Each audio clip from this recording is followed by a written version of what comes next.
Good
evening and welcome to the West Yorkshire Football Show.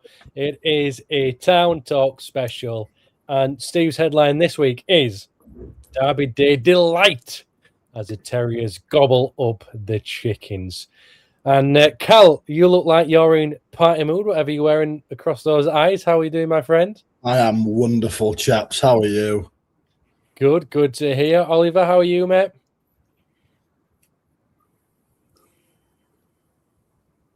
Oh, Oliver's on mute, so we'll come back to him a little bit later on once he decides to step up his game. Oh, hey, up here he is. Okay, I'm back. No, just testing you all. I'm great apart from that bit. It's summertime over here, and I've cut the grass, and now I'm talking to you guys about Huddersfield Town for an hour. Good. That's what we like to hear. Plenty of comments in so far, so thank you very much. We'll come to them very, very shortly. Steve, and finally, how are you, my friend? Have you had a nice weekend?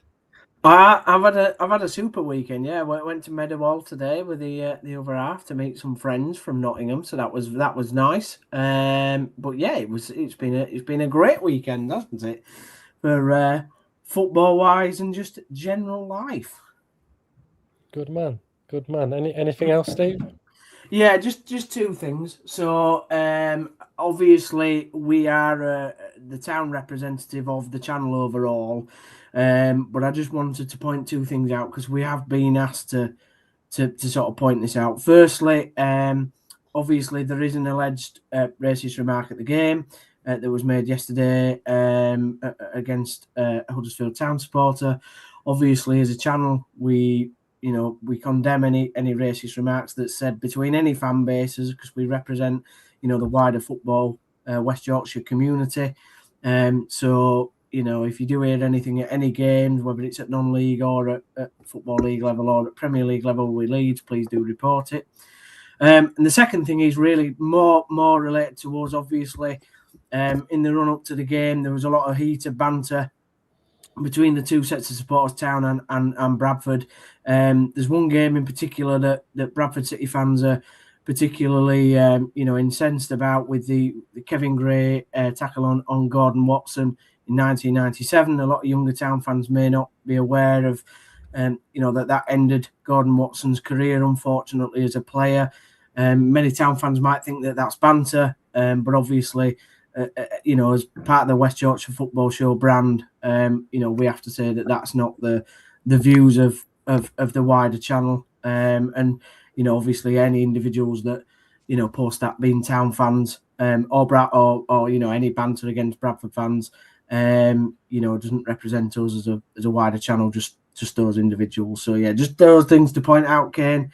But yeah, obviously it's been a cracking weekend. And you'll be glad to know I've been practicing, right? So I've made a list of all chicken, sort of like how you might cook chicken, and I'm going to try and get them in to this podcast in some way, shape, or form. I think I've got 12 overall to get in there, so we'll see how many I can slip in. Well, with you, Steve, we could be here all night with that one, so I'm looking forward to it.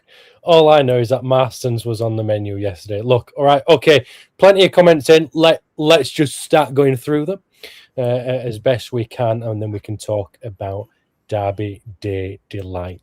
So, Joe, What a win, fellas. We are back. Tim in Suffolk. Tim, thanks for tuning in. All good so far. He has said the group numerous times on 3HD TV interviews so far. We'll just have to put up with it, I think. Cheer up, Alexander. Oh, what can it mean to be a sad Bradford and a poor football team? So thank you very much for that one. Blue Terrier, you know what you like. But it's all right. We can see it, Carl. I can see you shaking your head. Nothing was said. Luke says, try not to get carried away. It's only been one game, but the best performance this season by a long way. McGuinn is an absolute game changer for us in this league. Playoffs is on and maybe autos, ? Return of the Terriers spirit, says Mark Harrison. The chicken's crying on a Sunday night, says Tom. Thanks for tuning in, Tom. I loved my first derby day, says Danielle Ellis. We've got plenty of other ones coming in, so we'll do our best to go through these as well. No way was Rad's offside yesterday. Great win, boys. Sent them chickens to the fryer at Marston's. Steve, I think you had that on your bingo, so we're going to have to miss that one. Some folks still live in the dark ages. Caves and shouldn't be allowed in the football ground. Stephen, you're absolutely right. We agree with that one. Look, the chickens down it, says Jed as well. And what a win, especially with 10 men. Okay. Thank you very much for your comments. They're absolutely wonderful as always. But Blue Terrier, come on, keep them clean. Oliver. Hello. I'm going to come to you first because Steve and Cal were at the ground. So there's more to come on to them. You watched it from afar, I'm sure. Yeah. What was your feeling of the game from 8,000 miles away or however miles away it is? Yeah, 8,254. So quite a long way away. But yeah, I do have a pass and I'm able to watch the games from afar. Again, the initial emotions were kind of nervous because obviously it's his first game. Manning did speak well in his press conference about the fact that he's relishing the challenge, and what a good first game to have against local derby rivals and a team in the top 7 for promotion. And I just thought Huddersfield, it wasn't just the result. It felt like a bit of a shift. It felt like the players just weren't, as before, playing from the back all the time. It seemed to be going out and playing the game and taking the game towards to Bradford. And like I say, I don't think we dominated in the first half. We dominated the possession and the chances that we had. It just seemed like a different side from Huddersfield. I thought Ledson was much better than what he has been under Grant. And again, I just thought it was a positive. And I did think we deserved that result, that 1-0 result. Again, there was arguably we could have scored another one. Was he offside? I don't know. But anyway, I'm so happy we managed to get at least a win. And it's our first win against a top 7 side. So, what better? What better? Okay, so I've just seen a comment come up here. Bloody marvellous, lad, says Darren. Atmosphere of old, fantastic grit, determination and commitment, which means atmosphere. I'm going to come on to you, Cal. What a fantastic display from the Cowshed Loyal. Plenty of bums. Well, I guess they weren't on the seats, whether they were stood up. Great to see that from the Cowshed Loyal. What did you make on the atmosphere yesterday? From where I was, for probably 80% of the game, it was absolutely bouncing. It has been a long time since I've been to a game with that sort of an atmosphere. A long time. And you can always tell from where we are because you can see every side of the ground getting involved. You had Kilnabank, they were getting going, starting some chance, and that, we don't really see that all too often, but everybody was up for it, and it's because of that grit, that determination that they were showing on the field. We've said for so long, we can only provide an atmosphere that sort of marries up with what we're seeing on the field. So if the ground's silent and everyone's a bit sort of, oh God, it's happening again, the ground is quiet. And you felt that, I think, a little bit after we scored. There was almost like a Grant hangover of, well, we've gone 1-0 up, but there's nowhere we'll sustain it. So we were almost waiting for the mistake and waiting for the goal. And it's difficult to build an atmosphere when it's that tense. But the tackles were flying in. The defending was like last man, last ditch defending, good heads. Nichols coming over to the cowshed, telling the ball boy, "Get rid of the football. I don't want it back." It was superb, and it showed in the atmosphere. It showed in the performance. So for the atmosphere, from my point of view as well, Steve, we say we're now right up in the gods on the Riverside stand, right at the back, right at the top. Great view of the pitch. You can really see the tax and stuff like that. But even in that first half, as Carl mentioned, all four sides of the ground up and singing. We had hospitality in front of me. Sometimes I couldn't even see the dugout because they were standing up singing. How did you find the atmosphere yesterday? Yeah, I'm quite glad that I'm not that high anymore in the press box, because I mean it's difficult for me to see anyway. Never mind being as high up as what you are in the clouds. Like, what are you laughing for, Cal? You can't laugh at that. It's disgusting. No, what I would say is, look, I mean, all four sides of the ground were absolutely bouncing from the off. I mean, first of all, the Tifo that the Cowshed Loyal did was absolutely magnificent. I've seen the videos, obviously, that they've put out, you know, the hard work that goes into something like that to create what really is only seen on European stages, realistically. You know, I mean, to have everybody in that stand doing what they did was fantastic. Then, obviously, the emotional bit with Terriers, and that was great to see how we all celebrated his life and being involved in both clubs, as we spoke about before.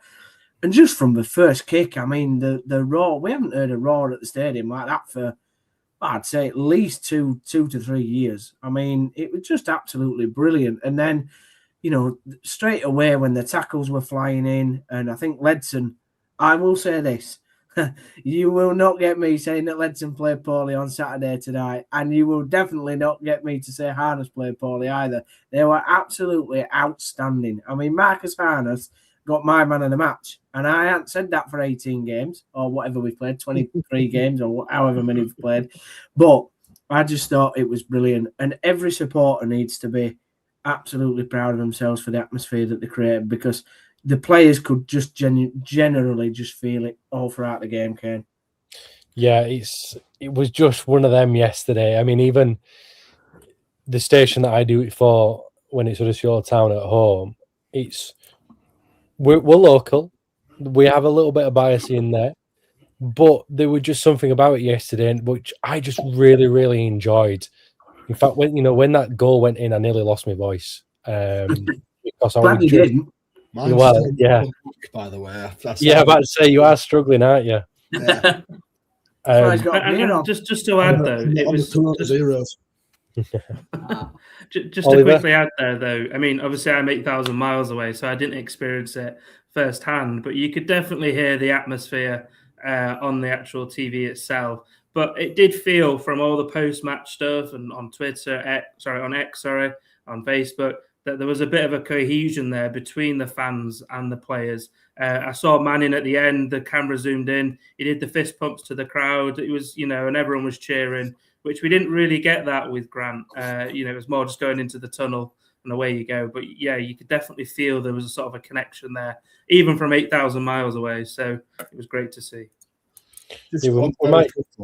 What I absolutely adored, right, on the final whistle, I think it was Joe Lowe and Lee Nichols legged it over to the cowshed first. They both just absolutely pelted it over, and Nichols nearly came in with us.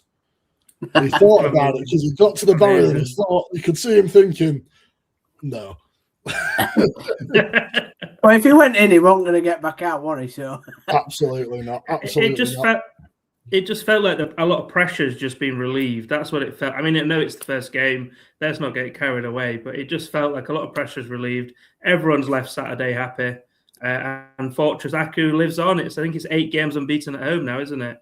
So, yeah. What I would say, sorry, Ken. What I was going to say, I just thought it was an atmosphere that was at boiling point. I think it released that pressure in it, and of how you really get to the whole issue of what's been a problem at Huddersfield Town for the last 2 years. Yeah, I mean, just I was going to touch on was with the tackles that got me going. The tackles got me going. So let's now go back. Then you've all spoke about a little bit about pressure within there, and Steve, would you say the fact that the pressure was lifted within the first 10 minutes of the game because the way Town were performing, they were absolutely on top of the opposition, and that had the fans behind them. It was a system which you could quite clearly see what formation they were playing, and that's arguably not something the fans have had this year. No, and it was square pegs in square holes, wasn't it? You know, we didn't have inverted fullbacks and all that sort of thing going on. You know, it was people in the positions where probably the best at doing what they're doing, and also probably, I mean, Manning spoke after the game, didn't he? He didn't overcomplicate things on the training pitch. So, you know, Murray Wallace and Joe Lowe were told to kick it and head it as far as possible, and that's what they did. You know, I thought what really got me was you had Ledson and McGuane in the middle, and they clearly, for whatever reason, they understood exactly what each other's jobs were. And I think that made a real difference to our mid. That's the best our midfield's been all season. Because I just think that they were instructed to do the jobs that they're capable of doing. And then you got Harness dropping back in from that 3-4-3 formation. I was thinking after the game came, like, we've talked on here probably over 2 years now about formations and systems. And actually, one of the first thoughts I had after the game was, I bet Kane was happy about how that formation and system went. Yeah, I think for me, Steve, it was, I could clearly see what it was, and you could understand what everyone's job was. And I think that is quite key. And Oliver, what was it like for you? Did you really get to see much of that from the way you watched it? Obviously, when we're in there, you know, Cal, it's a little bit different for you behind the goal. Steve, you're a little bit lower down. I'm right at the top. I can see everything. But what's it like for you? I mean, the camera angles are pretty much the similar. You can see a good bird's eye view of it. And like say, the thing is, because Manning only had, was it 2 or 3 days? So he wasn't going to change much formation-wise. He was going to keep it the same. But what I would note, the thing that I did notice is there was none of this sort of what we had in the previous regime of passing, playing out from the back, having 50 passes or whatever we do, and then try and move it forward. That didn't happen. We were just forward playing. And that's what that formation worked out to be. But, you know, like I say, at the end of the day, we got a clean sheet with a man down. I would have never expected that under Grant to get even a clean sheet. You know what I mean? Whereas this time, we weren't messing around at the back. We were just playing the ball forward, which is what our players should be doing. And that's the thing that I saw in terms of formation-wise. Manning might start adopting a new formation, a new system soon, but he's only been in the post 3 days, so he wasn't going to make any dramatic changes. But it was slightly different, but it worked. Yeah, it was slightly different. So Town essentially lined up with 3 at the back. The 2 wing backs were pushed a little bit further up. Then there were the 2 midfielders. So you had Jolo, centre of that back 3, Wallace on the left hand side, Balka on the right. We had Gooch on the right hand side. Over on the left, we have Mumba. There were 2 wing backs going up and down. In the middle, as mentioned, McGuane on that left hand side, Ryan Ledson on the right hand side. And then this is where it changed a little bit for me, which is what was quite nice to see, was the fact it was Bojan Radulovic up top on his own, but then both Alfie May and Marcus Harness just playing off him. So there wasn't the 2 up front and waiting for one of the midfielders to work off either side. They were both there to support, which meant they could go a little bit wider as well if needed to collect the ball and to press Cal. Do you feel as if it was only a slight change to the formation, but it was the change in the right area of it? How many times this season have we said our problem has been the ball in transition and the gaps created when you move from defence to attack quickly? We weren't playing the right way to be able to move forward as a unit, so we were leaving gaps that left us exposed. Then when the opposition got the ball back, they were able to play through us, presenting opportunities to score. What was really good was that Gooch and Mumba, who I thought had an inconsistent first half, but I thought he grew into the game really well. What was really good was to see them sort of moving so far up and down that when the ball's in defence, they're an option. Then it's in the midfield, they're an option. Then they become an option up front as well. The amount of times that you saw Mumba and Gooch getting into them positions, cutting inside, trying to get in. Gooch obviously should have scored. And I'm assuming we'll get to that. But to be in that position means that you have departed from your role within the defensive unit, not to speak like Lee Grant too much, but you've moved through the thirds and you're then in the attacking phase. So that's a really good sort of free-flowing move to be able to free yourself up to do. But then we didn't look to be caught on the counter-attack at any point because we covered so well for each other, got up for every header, went in for every second ball. The epitome for me was, and yellow card, you'll take it. The incident right in front of us sort of was it in the first sort of 15? I'm not really sure on timings. My head was all over the place, to be fair. But where the ball's gone out of play, McGuane goes to get it. The Bradford player gives him a little nudge. McGuane turns around and just decks him. Superb. I thought it were excellent. He got everybody in that corner up the Kilner, and in our end, everyone were up for it then after that. And he got a booking, but for me, should have been a booking to the Bradford player as well for the initial. 6'3" centre back. Just want to put that in there, Cal. 6'3" centre back goes down like a flat fly. The point I'm trying to make there is that these players we were all up attacking as a unit, but we didn't ever leave ourselves short in defence. We had the legs to get back and cover. Yeah. So I think with this formation at the moment now is when the fullbacks push up, you still got that bank of three, and then you've got the two players in front as well. So that's essentially you've got 5 players who can defend there. Because it's the bank of two in the midfield, they can also attack and they get back very well. Okay, Cal, so we mentioned that yellow card for McGuane. Baldwin definitely should have had one as well. He put the first push. And if you're getting pushed over and falling over like that, you really need to go to the gym. But I think that set the tone, didn't it? That set the tone. And then what you mentioned just a few moments ago in terms of moving through the thirds, it was quicker. And that quickness and that tempo brought the goal. Mumba, quickly, boom. Right, let's go. May makes a great run. Radulovic does well with a header. I thought the goalkeeper, to be honest with you, made an absolutely fantastic save.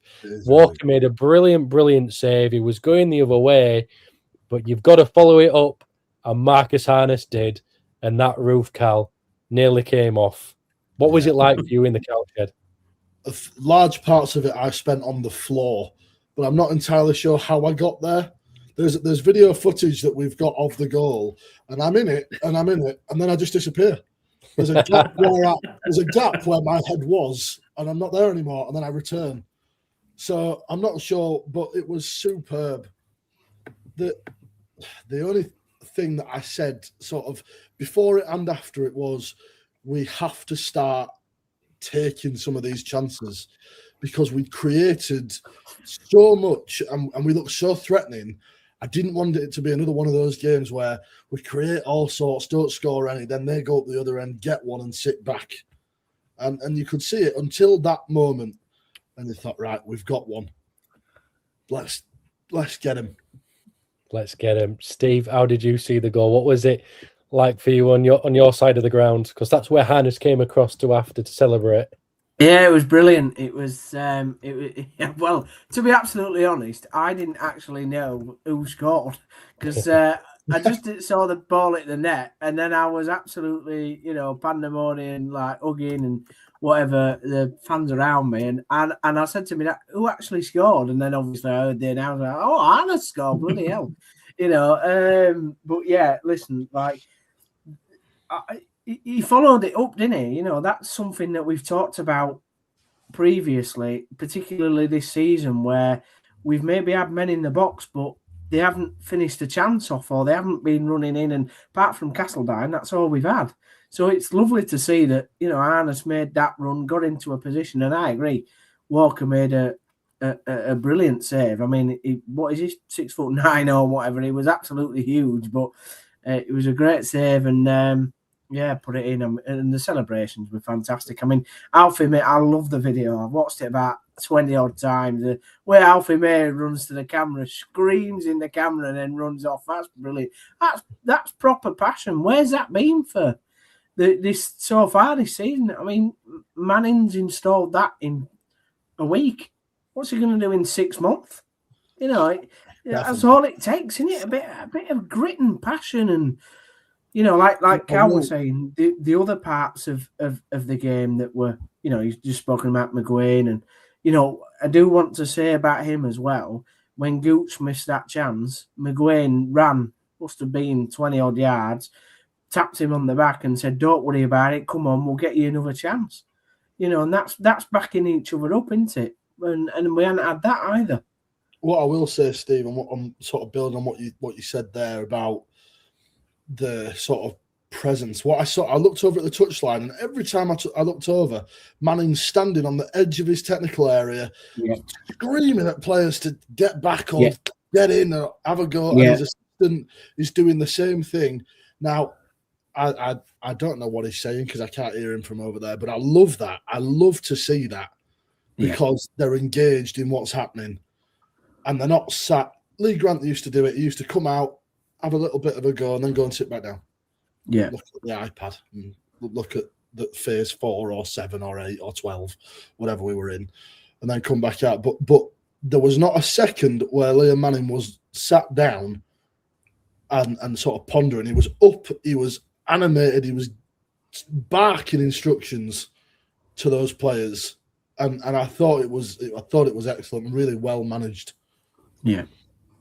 Oliver? And that is Huddersfield. Yeah, no, I'm just going to follow up on that. I mean, that is Huddersfield Town, isn't it? It's not this data-driven sort of. It is pure the passion, the team effort that we have. Like, you know, I was looking at that, and Steve mentioned the man of the match was Harness, but I could think of at least 3 or 4 that has potential for that. I mean, everyone put the shift in. I couldn't think of one player. I mean, maybe McGuane, perhaps getting sent off, but you know, you can't really think of anyone that didn't put a shift in on Saturday. And that's what Huddersfield's all about, that team drive that we have. And I thought that was brilliant. You know, you can mention any players, and definitely I would say majority of them are over 7 or 8 out of 10 in the player rankings. You know what I mean? It was great. It's great to see. Any comments on the goal, Oliver? Well, I think you've all covered them, really. Excellent save. I mean, when it came up, again, I wasn't there at the ground, but I could hear it from the speakers, and I must admit, my roof nearly fell off, so it was my voice went off as well. So it was great. It was brilliant, and the thing is, you could see the crowd at the cowshed in particular. You know, it was great to see. And like I say, I've got a lot of friends. I got a lot of friends that went to the ground, so you can see all their stories and things, and it was great to see. And it's what was coming. That's basically what I'm trying to say. It wasn't a sort of off the cuff moment. Yeah, the sound seemed to. You did feel that, I think, in the ground as well. You felt that it was coming. Yeah. There was definitely that feeling, and arguably as well, maybe Max Hannes might not have been in that position in a different kind of formation, but now he's been pushed up a little bit further to work off the striker. He's there to feed off any bits of scraps. We mentioned, we're nearly half an hour into this one. We've mentioned a lot about atmosphere and the goal. There was a lot of chances. Bradford got themselves into it with about 35 minutes gone. They got themselves in a bit of possession, but arguably Town looked pretty well, looked defended like they were going to be solid. So let's touch on the second half now. Town were doing okay, but I think a big thing for me was a change at half time where Graham Alexander had to make 3, and Steve, one of them was Bobby Poynton having to come off, who was supposed to be arguably the star man for Bradford, but struggled to get out of Ryan Ledson's pocket. Well, he didn't get out of his pocket. That's what I was so pleased about. The fact that Ledson was absolutely outstanding the entire game. I was a bit before the game, and certainly if we'd have had Grant in charge, I'd have been absolutely crapping myself with Bobby Poynton being in that Bradford team, because the two players that absolutely destroyed us at Valley Parade were Max Power and Bobby Poynton, and there was a spell that we'll come on to after McGuane's red, where Max Power started to get on the ball a bit more, started to dictate things, because obviously we had one man less. But while we had 11 men on the pitch, he were nowhere to be found. He didn't have any space. Bobby Poynton couldn't run through. You were exactly right. He had to take him off at half time. I think that made them slightly more attacking on the front foot, because obviously they brought Sibley on, didn't they? And he played off the left and pushed up a little bit more towards Humphreys. So probably changed their mindset, because they knew they had to go for it a bit more. But in a way, that made them more unstable in the rest of the pitch. I mean, Gooch had tilt on, toast, didn't he, really? Did you see, I don't know if it was tilt, but there was a moment where Gooch put a tackle in on a Bradford player right on the touchline, and he stood up, and the Bradford player still on the floor. He stood up and just stood over him, giving him an absolute shower of abuse. That were that was Tory. Tory had taken a bit of a dive, hadn't he? And Gooch were like, get just yourself stood over him, having a right go at him. I think what the subs prove, Kane, is that Alexander gave Bradford, the Bradford lads, a bit of a grilling at half time, didn't he? We're counting these chicken puns up, by the way, and grilling. Nice. Come on, you missed a few. If you want to point that out, then that would have slipped right under the radar. You missed a few, boys. Come on. I think what Bradford were lacking was definitely penetration throughout the whole game, but particularly that first and second part of before the 62nd minute. And Town made them work hard for whatever possession that they were having, and it was a slow cooking performance from Bradford. You're trying a bit too hard. The last one we're good. There's one name there that, to be fair, you've left off, who I thought was probably Bradford's best player at Valley Parade, Josh Neufville. Neufville, yeah. And I thought it's at half time as well. But and obviously there's a different player now on that side in Mumba. But I thought he was a shadow of the player that played us at Valley Parade. And be that the atmosphere, be that the point in the season or whatever, he was a complete different player. And him being hooked at half time with Poynton sort of shows, I hope it shows that the direction of travel. It could be a number of things, but I hope it's a sort of a point that the squad can look at and go, look what they did to us then, look what they did to us yesterday. But I think it was a system thing, Cal, that we stopped them diagonal balls. That's all they were doing at Valley Parade. They just how put to get round the ball across. Yeah, they just put the ball across. No fail would get on it. He'd run past Sorensen or whoever were on that side and cross it in. That's how they scored two of the goals at Valley Parade. I think we stopped that because, and as we've said, of the system that Manning played. Yeah. Look, gents, let's try and move on. Let's talk about the red card, Oliver. I know Jed's put a couple of comments we will come to at some point, but I do believe Jed was actually listening to me yesterday. Sorry, Jed. Sorry you had to listen to that. But I mentioned there might be a red card coming up, and I know Nana Paul's on there as well. He was with me.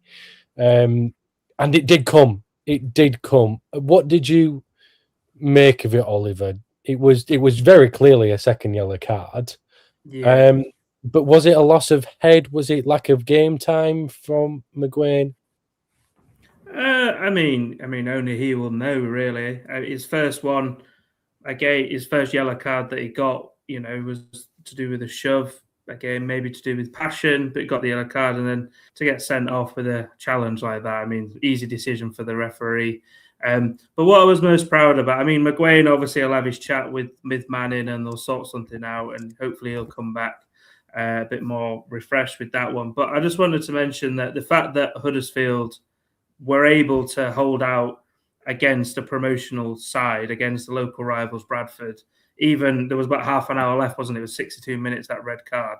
I mean, again, if this was a Lee Grant side, I'd be shaking my boots, honestly, because I would have expected Bradford to get back and get in there. But, you know, the fact that Huddersfield were able to regroup and get that, it was, I'm sorry about the result. But, it was a red card, to be honest.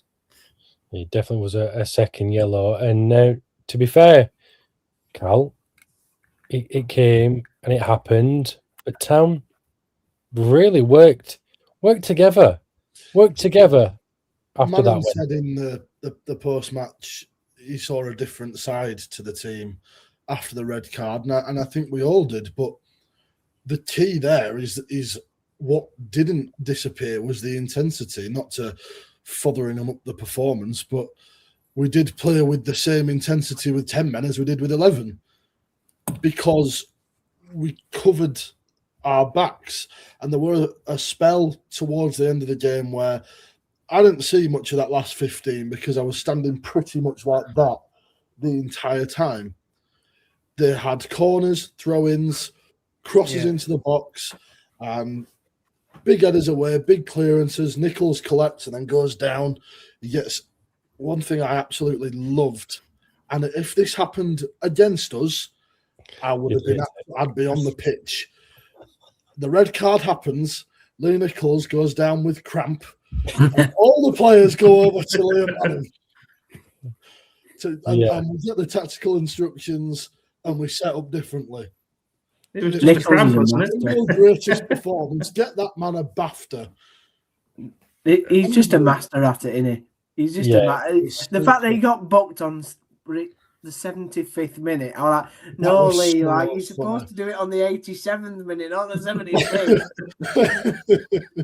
That was Lee Nichols' first yellow card of the season, by the way. No way. Unbelievable. I can't believe that. I know, and he's been time wasting a fair bit, so he's done really well to get towards the back end of Jan. That's mental.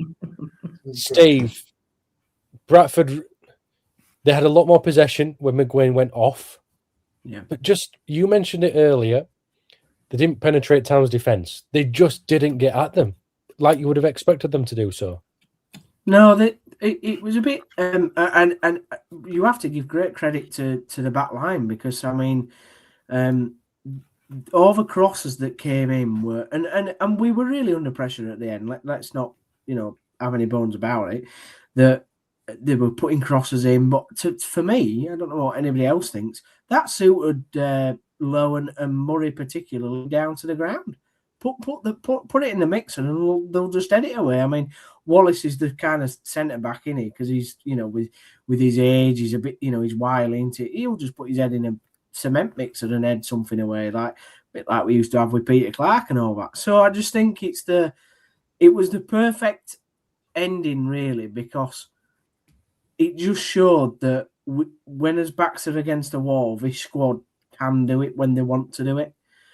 In fact, I've been Lee Grant, as Oliver said, and we'd have been dead and buried. We'd have lost that probably 3-1 or something. But you have to give great credit for the character, and to be fair, when McGuane went off, he apologised to the fans, the crowd. I don't know if anybody else saw that. His teammates, Ledson, ran straight over to him and made sure he were all right. And it just shows that there's a bit of togetherness, isn't there? And to me, that's what that last half an hour showed.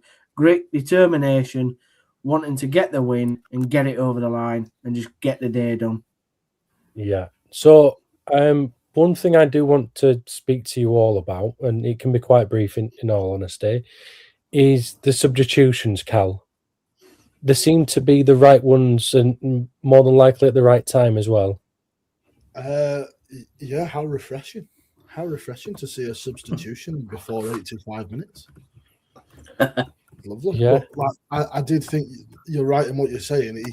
He tweaked, picked and chose who to take off and when, with an eye, I don't think necessarily even on the players he was taking off, but also the positions in which that player would go into.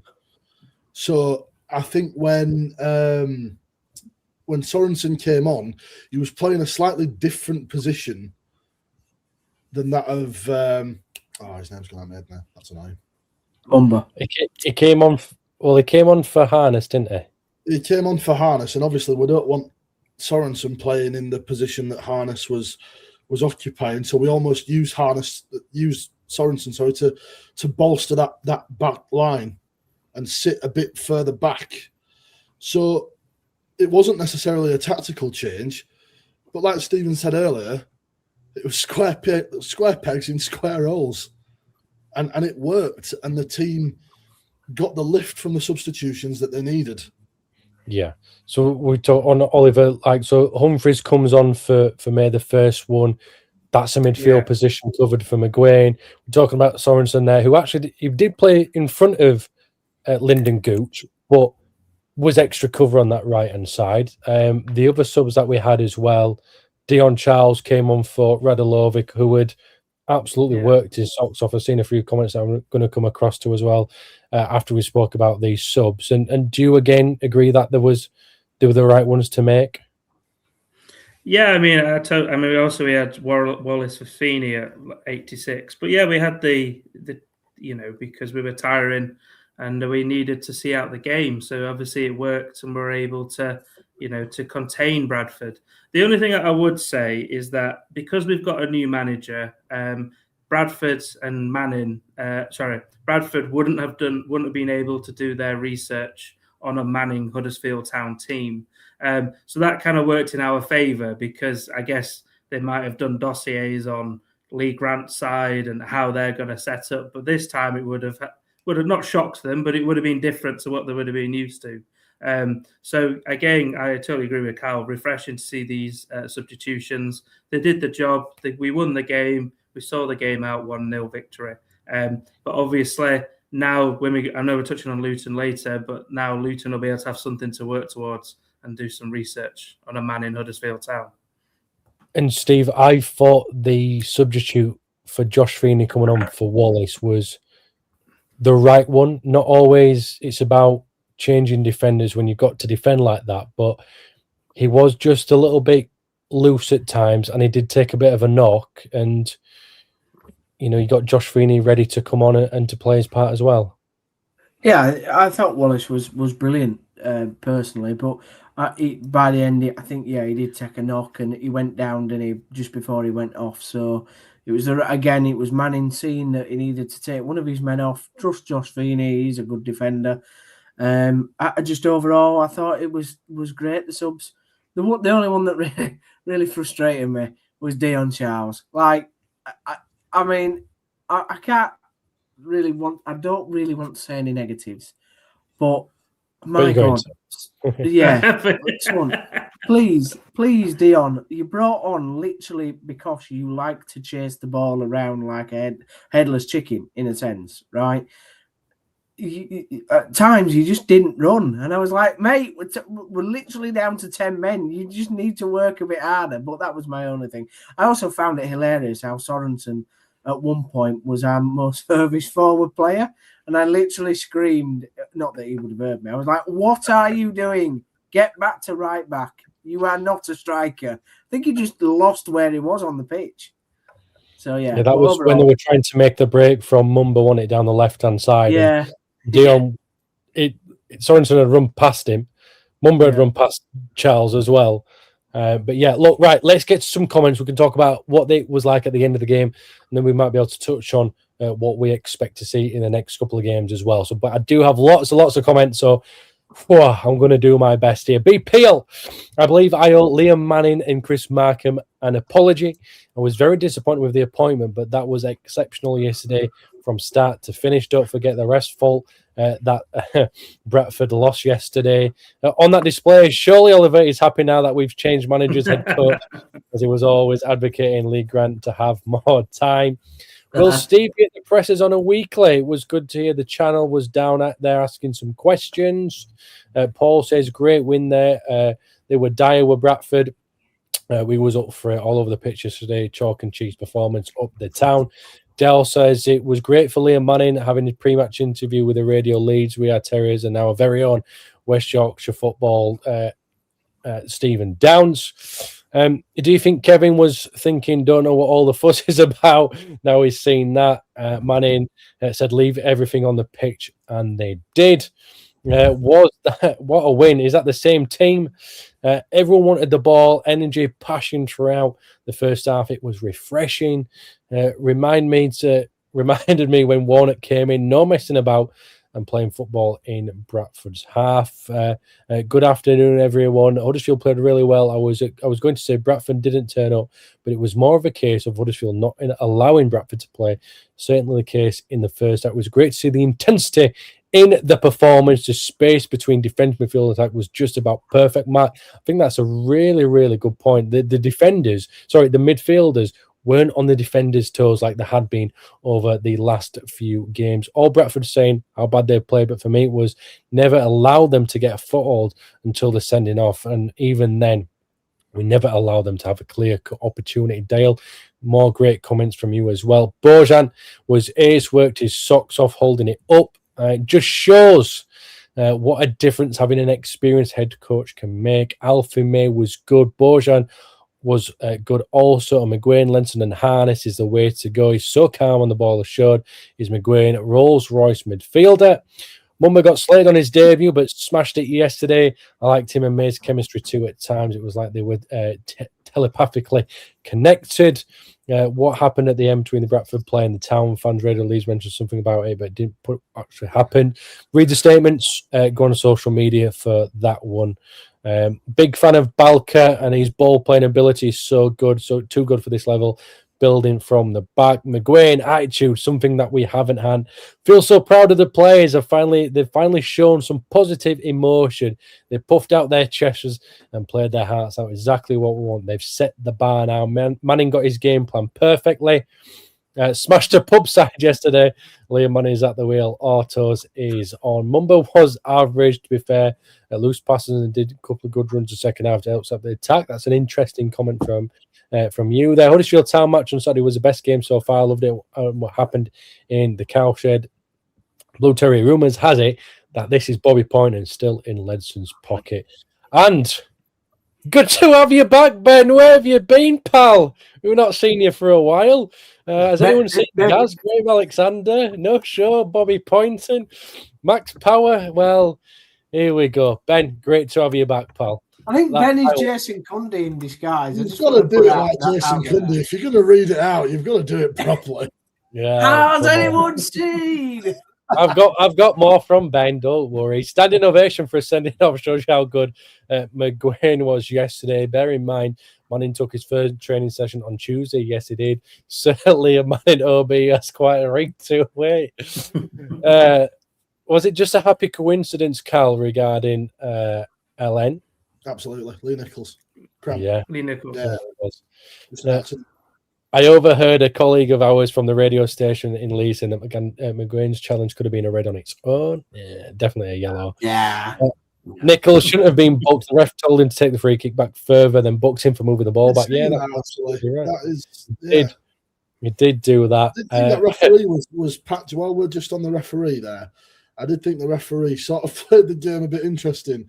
After the push and the yellow card, he started to give us everything, almost to make up for it. And then there was a bit where he started to give Bradford everything and didn't let the game flow in an equal measure.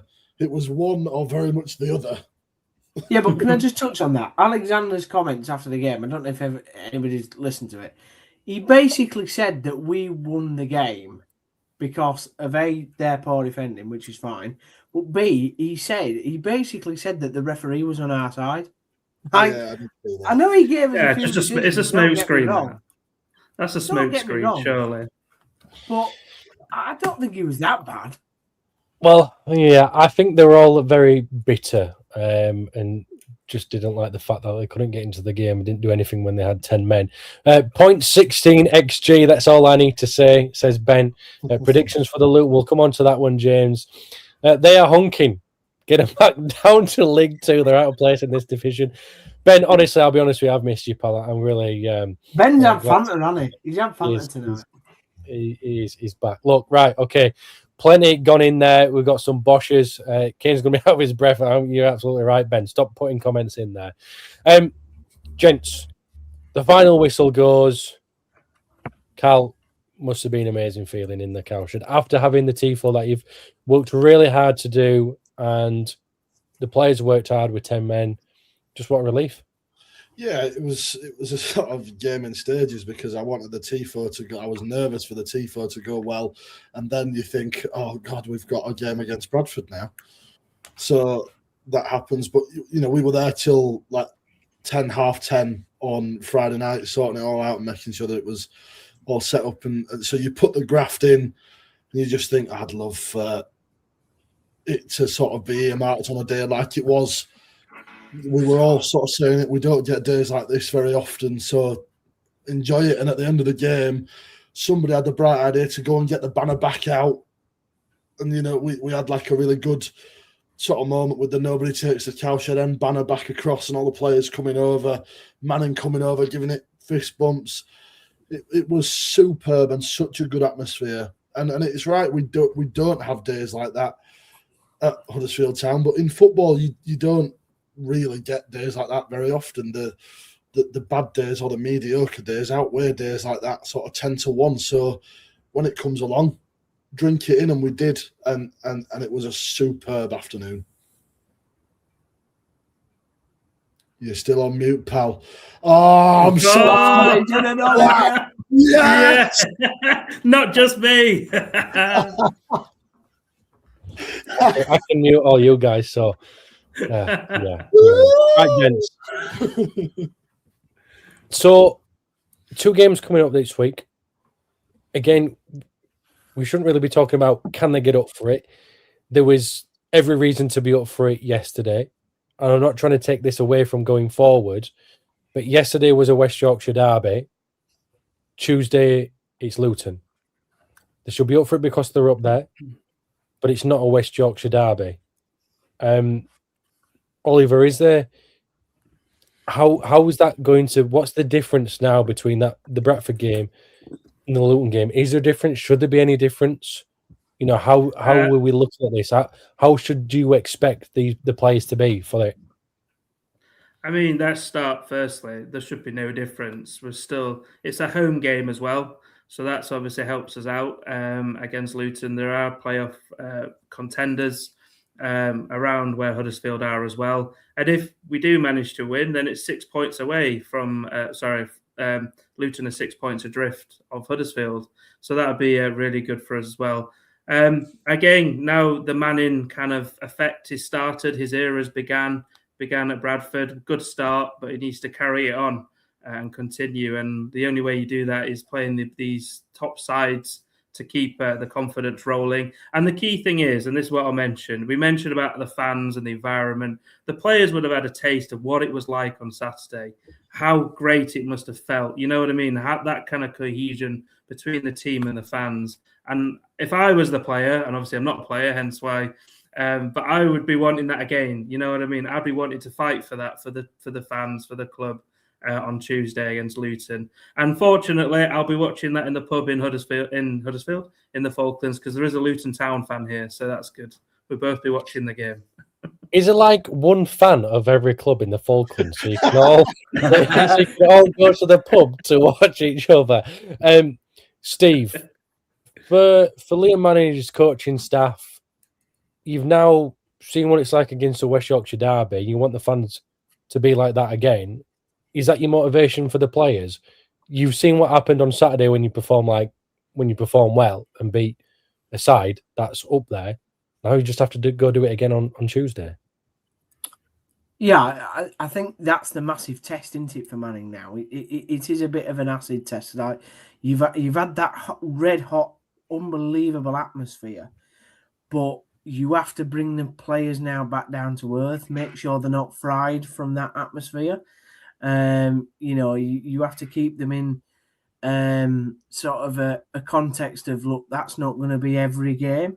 As much as what the fans loved it, it is going to be Tuesday night. It is going to be maybe not as many people there necessarily. It's going to be a different game against a different type of opposition.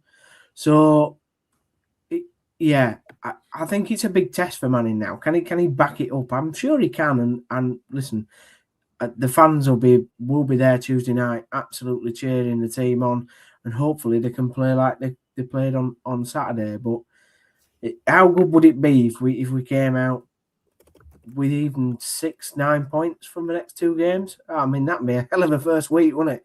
To be it'd be good to get 9 points out of the next 2 games, wouldn't it, Steve?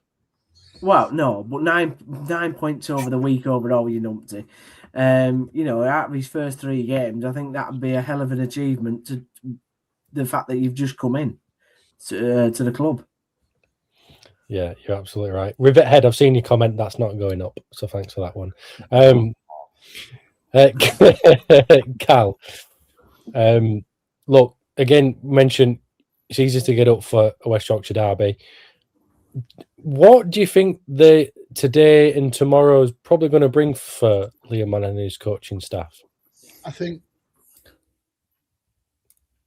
the Bradford game got in the way. Oh, you're funny. It comes up as a message on the screen when you do. Anyway, what we say, Cal? I don't trust you now. You've put up a barrier.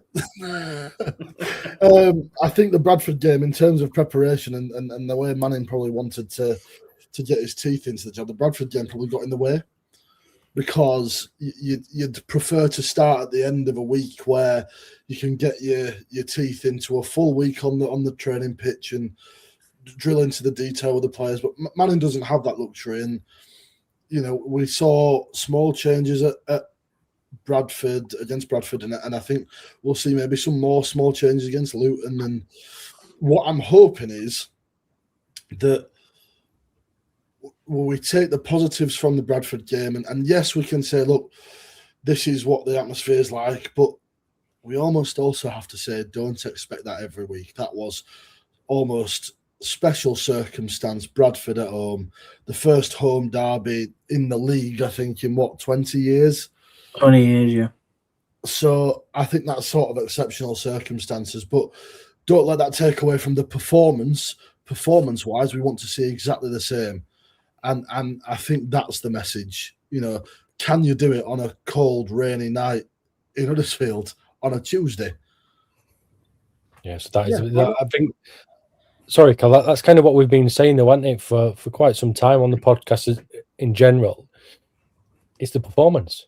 Can you get the performance that the fans will get behind? And that's exactly what they did on Saturday. A couple more comments as well. Manning passion. Wow, finally a manager that showed it in abundance. Was that loud when we scored? I couldn't hear the stadium announcer even in the slightest. Watch the video from the Bradford end after, and he was screaming down that mic. He certainly was.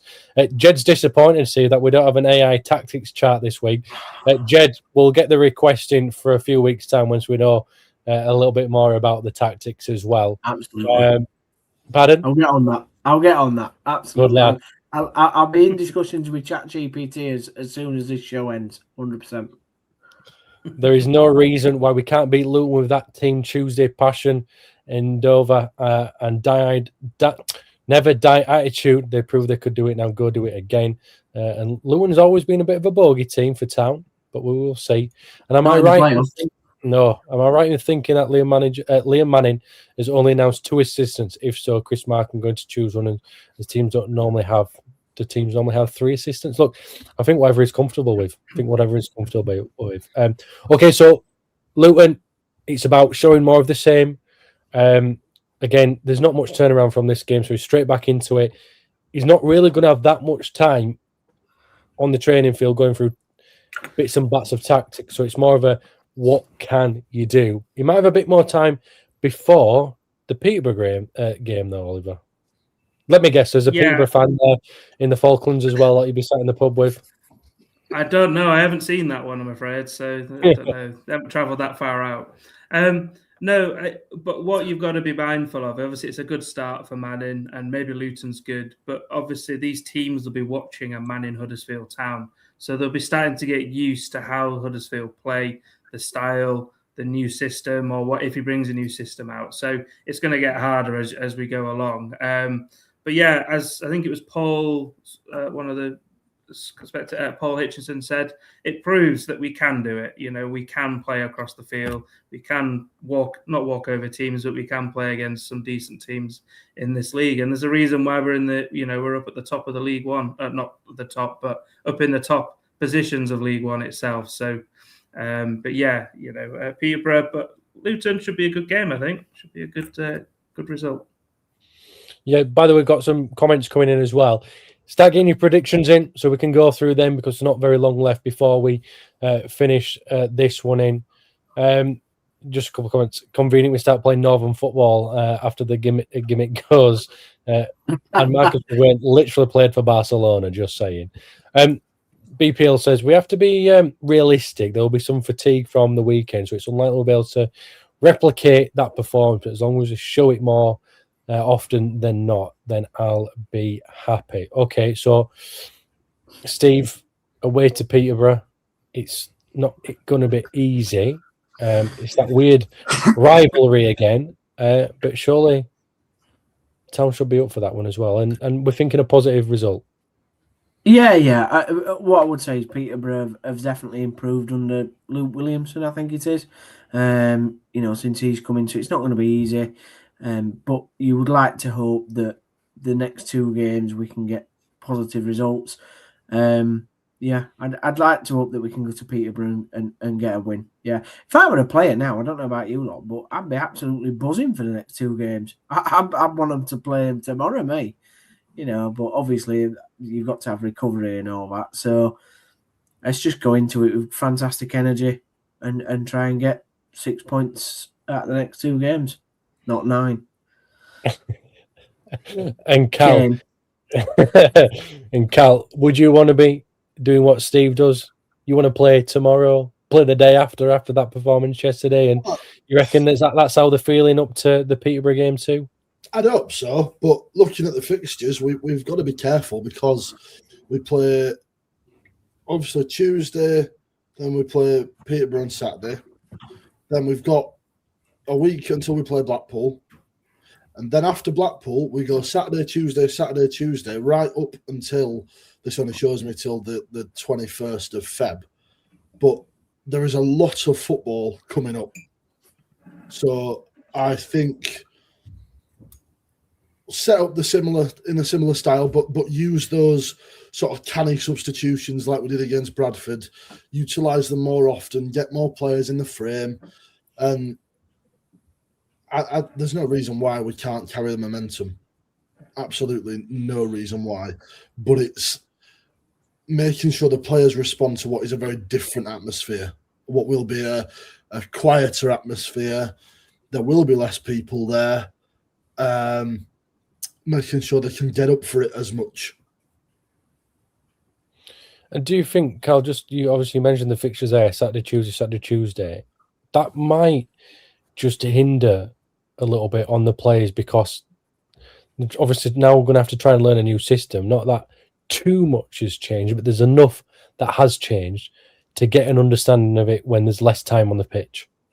Potentially, but I also think it offers an advantage in that it gives you the space to be able to try these new things in game scenarios. So some things might not work, but you've got enough games to be able to tweak and change and sort of play it in against real-time opposition rather than doing it all on the training pitch, going into a game and realising, oh, actually, this doesn't work. And Steve, how do you feel on that one as well? Are you in agreement with Cal that it's more time to actually do it in games, despite the fact there's probably going to be less training sessions available? Yeah, I mean, I kind of go to Matt Glennon's kind of thinking like training's not everything. We hear him say that quite often on Radio Leeds. I think training is important, but it's what you do in matches. I think that run Saturday, Tuesday, although it's difficult probably on the legs, I think it's a great opportunity to have momentum, Kane. If you get on a winning run of 3, 4, 5 wins, then that can really rocket you up the table, can't it? I mean, just look at Plymouth. Plymouth's a great example. They were 22nd bottom about 2 months ago, and suddenly now they find them 14th. So I think you can get on a really good run in this league, and if you do that, you can be in a fantastic position. Yeah, things can change very, very quickly, can't they, Oliver? Like Steve said, and as mentioned, could be a massive opportunity for Liam Manning to put his stamp on the football club and the team within the games. Absolutely. Quick turnarounds, quick games, and as Cal mentioned, able to tweak things and change things out rather than waiting a week till the next game. They can sort it out in a few days, So, yeah, it's something to be embraced. But I think, momentum, you have the honeymoon period of always a new manager, don't you? And it's a good start. So hopefully it carries on. Okay, gents, right, it's prediction time, but I've got a couple of comments before we go on to them. We've got Marcus McGuinn suspended. I'd drop Arness back into midfield and play Alves in his position. That's an interesting feeler about how you would do that one. I've seen a few slating him, but fair play to McGuinn. It's taken all season for players to put their bodies on the line, and it's silly, but actually it's refreshing in a sense, says Ben. I feel now the players know what's required, no out of position tactics. They know the task, and also tested our ability to hold on to a lead as well. It made the post-match celebrations even more lively. Okay, right. So prediction time. So we're going to go to Terrier 9:31st. Town 1, Luton 1, Peterborough 1, Town 1. Ben's going Town 5-0 against Luton and 6-0 against Posh. It's going to be a tight one. We're going 2-1 Town, says Paul. I'm assuming that one's going to be against Luton. Town 2-0 against Luton and Town 3-1 against Peterborough. Not getting carried away, though. Jed reports Herbie is back in the building. Yeah, he was certainly in the inside training video. So he's going to go 1-1 on Tuesday and then 2-1 Town at Posh. Dale says he'd be happy with 4 points after Saturday. Going 2-1 Town against Peterborough and also 2-1 Town against Luton as well. Paul, Town 2, Luton 1 and Peterborough 0, Town 2. What else we got in here? Rivethead has got 3-0 Town. I'm assuming that one again is for Luton. Michael, I've seen this one. Need to get another striker in case Maitland Radulova gets injured. Can't rely on Charles. Okay. Ben also says he went 2-1 Bradford the other day, by the way.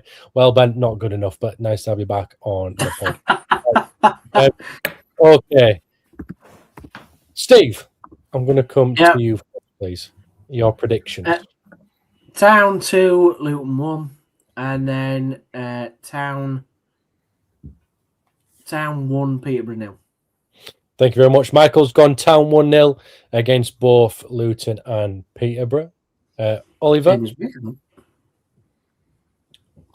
It feels refreshing not to be last this time. We're all positive. It's great. I reckon I'm going to agree with Michael Bottomley. Town 1, Luton 0, and Peterborough 0, Huddersfield Town 1. Can't wait for Cal's negative prediction. It's not happening, Steve. It's not happening, is it, Cal? Tell us. I am going Huddersfield Town 2, Luton 0. Huddersfield Town 1, Peterborough 0. Thank you very much. So we have lots and lots and lots of positive predictions for this upcoming week. What a change a manager can have. What a change a Derby Day win can have on a fan base.